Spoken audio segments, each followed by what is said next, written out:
Good evening. The news summary for this Tuesday, 6th July.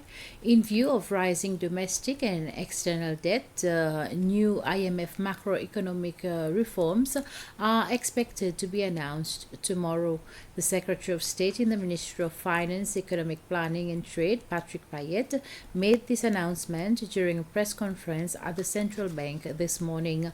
As part of the measures to reduce the country's debt, governments will also be giving people the option of exchanging their treasury bills for treasury bonds.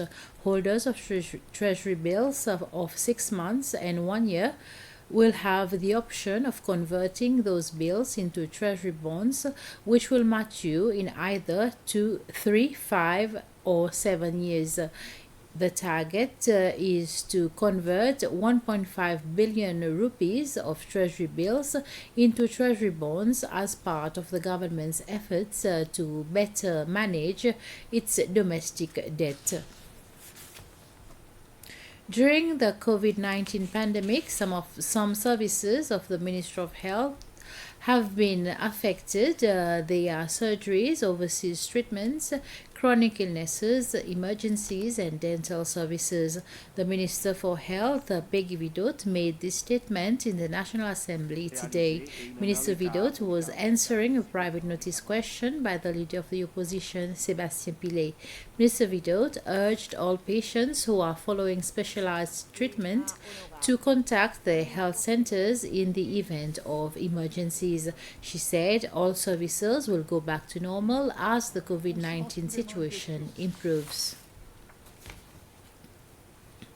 The MNA for Grand Anse Marais, Women William, has condemned on behalf of the district's inhabitants the reported attempt to blow up the district's petrol station. He said in a statement in the National Assembly that if the police had not intervened, lives would have been lost and properties destroyed in the vicinity of the station.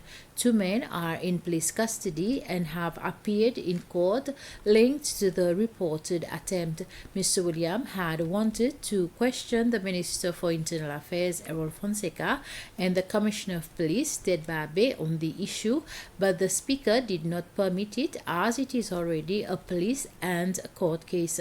But he was allowed to make the statement.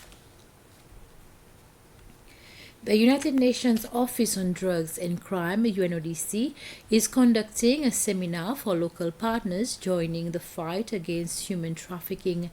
The aim of the activity is to assess the functionality of the National Anti-Human Trafficking legislation of 2014 and also to assess the coordination between partners in their work to identify, investigate, and prosecute these cases. Apart from the legislation, Seychelles is a party to various international and regional instruments aimed at combating trafficking in persons, such as the UN Convention Against Transnational Organized Crime. When addressing the participants, Linda William-Melanie, the chairperson of the National Coordination Committee Against Trafficking in Persons, stressed on the fact that Seychelles has to do its part to help in eliminating the illegal activity. With our permeable shores, high influx of tourists, although now it is a bit low, and significant migrant population to support our economic development, we must not underestimate the risk and potential for this crime to fester in our country as a source, transit, or destination for victims of human trafficking.